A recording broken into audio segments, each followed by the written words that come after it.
Today we're going to approximate the integral that goes from 0 to 0.5 ln of 1 plus t over t dt to within 10 to the minus 3. So this is we're going to be using series for this problem, so this is like a calculus 2 type of problem. And one thing just to note, this is an improper integral because the limit of 0 makes your function undefined. However, the value of this integral, by definition, we use the definition of a proper integral. All that means that you kind of replace the 0 here with a b, and you take a limit as b approaches 0. If you recall that maybe from earlier in the course, this value is going to be finite. Okay, so we're going to be discussing here as valid even though it's improper. So yeah, so we're going to be using series today. We can't integrate this with an elementary function, meaning you get a nice answer in so many words.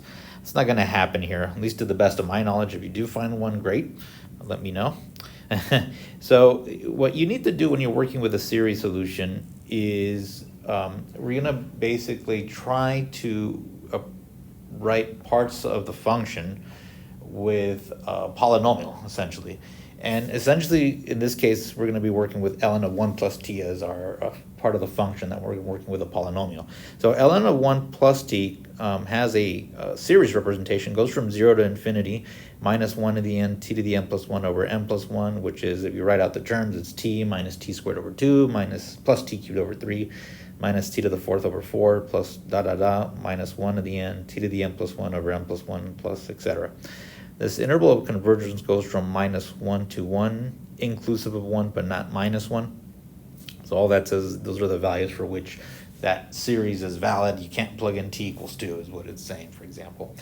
You could also write the series going from 1 to infinity, minus 1 to the n minus 1, t to the n over n, okay? If you prefer, if you're starting at 1. So it's up to you which form of the series. I'm going to use the first one that I spoke about. And typically how you work with these series in terms of approximating an integral is somewhat like this. You write out the terms of your series. So I'm writing it term by term here. And then what I do is I go ahead and form the expression that you get when you divide by t. So each of the terms basically is divided by t. And your result here would be 1 minus t over 2, t squared over 3, t cubed over 4, minus 1 to the n, t to the n over n plus 1. So just to make a note here of what we did, all I did was cancellation here. So like the t's cancel here, it's 1 t cancels, that's 1 cancels, there's 2, this is 3, etc. And in general, that t to the n plus 1, when you divide it by t, you just get t to the n. So that is our expression for our for that function in terms of t, ln of 1 plus t over 2. And then, so if I were to integrate this, I can integrate term by term. So I'm going to integrate this expression that I see here. And if I do that, and oops, I forgot to put my 0 and 0.5, you integrate term by term, and we're essentially using the fundamental theorem of calculus at the end. So we integrate each of the polynomials here, and you get a bar just like you would use with the fundamental theorem of calculus from 0.5 to 0. So just make a note of the last one term here. The integral of t to the n is t to the n plus 1 over n plus 1. So 2n plus 1s make an n plus 1 squared. And what we would do is we would plug 0.5 in for every value of t, okay? And we get something along the lines that you see here. Let me use my highlighter. Now you would also plug 0 in, but if you plug 0 in for t, you don't get anything. And yeah, so this would be like our expression for it. Now, if you want, you can write this out with a closed form with n equals 0 and such. That's up to you. However, let's not forget what our goal was. Our goal was to approximate the integral to within t to the 10 to the minus 3 here.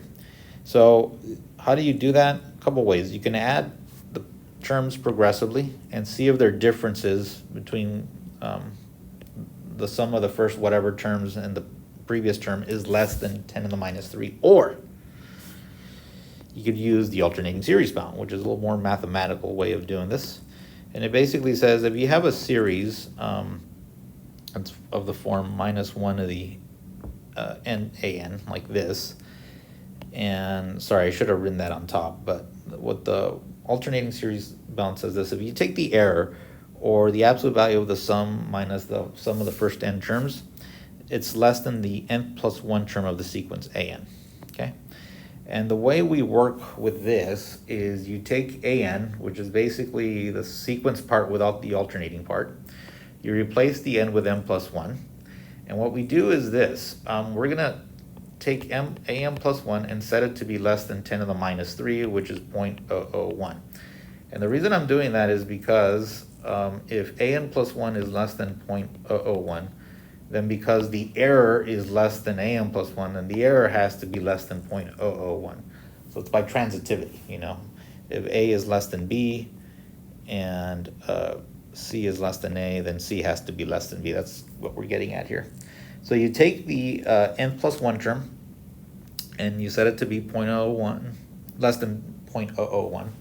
And then what you're going to do is this. Very scientific here. You're going to plug in values of n into your series here, and into your sequence, excuse me.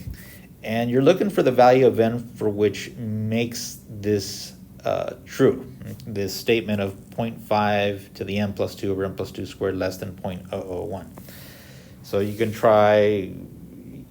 start wherever you want. I typically start like at 1 or 2.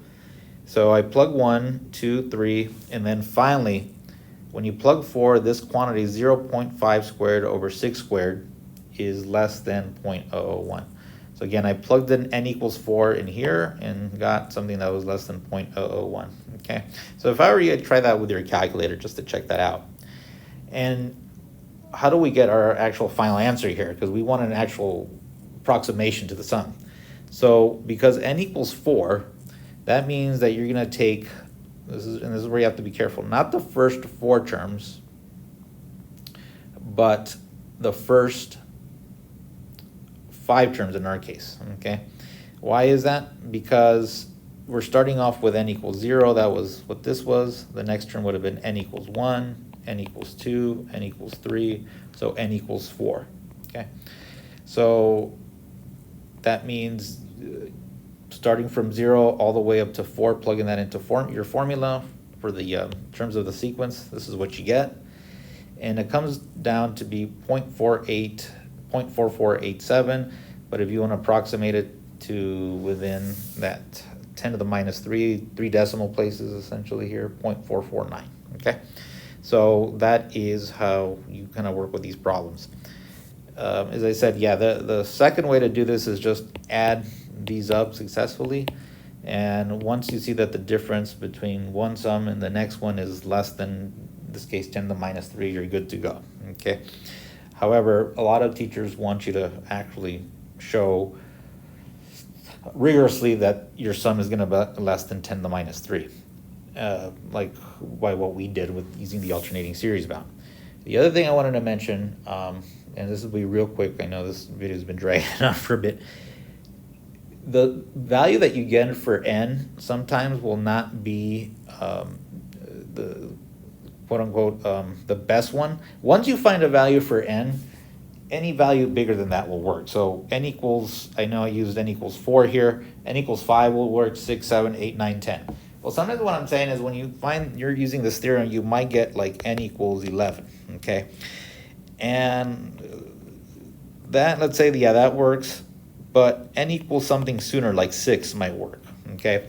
The theorem itself, the alternating series bound, does not guarantee the quote-unquote the best. And when I say the best, it's like the smallest value of n that works. It just guarantees that a value of n works out. So please be aware of that. All right, well, I hope this helps. Thank you for your time.